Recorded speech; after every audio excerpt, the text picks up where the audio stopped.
Hello, people. I just finished. This is the Waterloo campaign. This is volume 1 of the Hofschroer. I had a bunch of notes in there. I've already made one video, but I got it all screwed up. I forgot my best notes, so I'm doing this again, and I threw away a lot of my notes. This is a 2-volume thing. This one goes from, it goes from the end of Leipzig, and it goes from there till the Prussian retreat from Ligny. Now, this is pretty good. I'm reading this right after reading the Andrew W. Field 4-book series. Andrew W. Field uses all French first-hand accounts. This one uses all German first-hand accounts. Hofschroer is supposed to be the Prussian apologist. And, why do I read so much about Waterloo? Because there's a controversy. And it's a 200-year controversy. Wellington takes all the credit for it. Wellington wrote the histories. 90% of the books written about this campaign are written by British. And it's all this big Wellington hero worship thing. This used bookstore by my house, King Book, has a biography section, and there's like an entire shelf on Wellington. There's a 10-foot long area for Wellington. I looked around in there for Blücher. There was one Blücher, and it was written in German. This is a pretty good book. Andrew W. Field stops a little bit short of saying that Wellington deliberately misled Blücher. Hofschroer does not do that. Hofschroer here, he has no problem saying that Wellington deliberately misled Blücher, and he presents a little bit of evidence. There's this thing called the Frasness letter, which is like a situation report that Wellington put out on the day of Ligny and Quatre Bras. And this situation report details where all of Wellington's troops are, and it has no basis in reality. The situation report looks to me like it's meant to deceive Blücher and the rest of the Prussian commanders into thinking that Wellington was much closer and that he would be able to intervene should Blücher accept battle.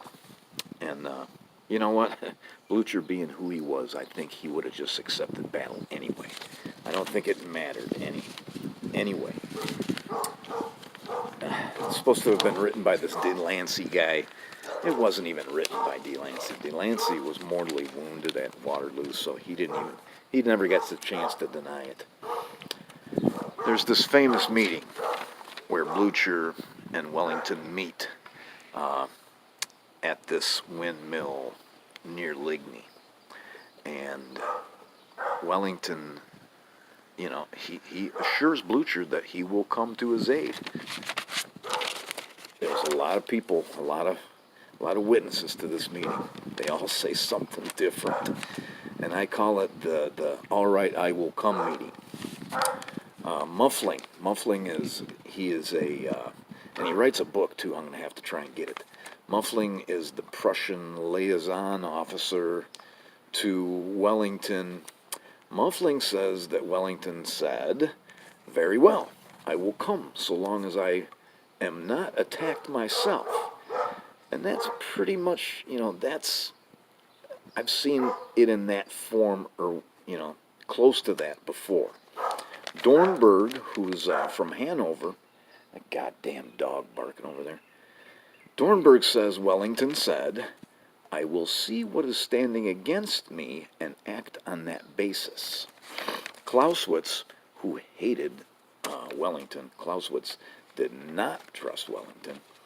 Clausewitz says Wellington said, at 4 o'clock I will be here.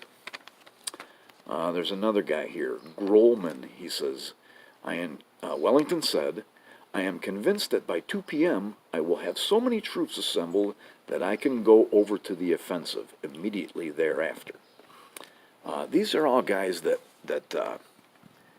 put this stuff in their memoirs.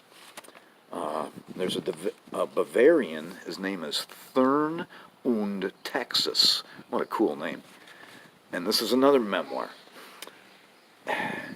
The Duke promised to send 20,000 men from his army by 3 o'clock. There's a guy named Somerset, who happens to be an Englishman. The Duke told Blucher he would give him all the support in his power. And there's another Englishman, two of them, Hardinge and Stanhope.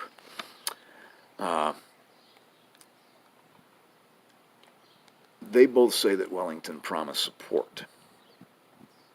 And they are also, these two guys, let's back up for a minute here. Hardinge and Stanhope are the origin of the Duke, the origin of the story where Wellington, complains about Blucher's dispositions at Ligny. None of these other guys even mention that. Wellington has memoirs too, but a lot of the shit is like curiously missing out of Wellington's memoirs. Before this all happened, there was this thing called the Congress of Vienna, and Britain's representative there, a guy's name was Castlereagh. Castlereagh got recalled, and Wellington took his place. Wellington signed a secret agreement with the Austrians and with the French that would kind of curtail Prussia and Russia's territorial ambitions. So it seemed to me that Wellington maybe was still playing the diplomat in the field. It's almost like he wanted Blucher to be beaten, and maybe Wellington knew that Blucher would stay there and fight all day long and inflict 9,000 casualties on the French. And I don't know. I'm going to read the other volume there. I have to go home on Friday. Today is Sunday, so I got 5 days to read that next volume, and I'm sure that I'll finish it, so I'll make another one. Thank you.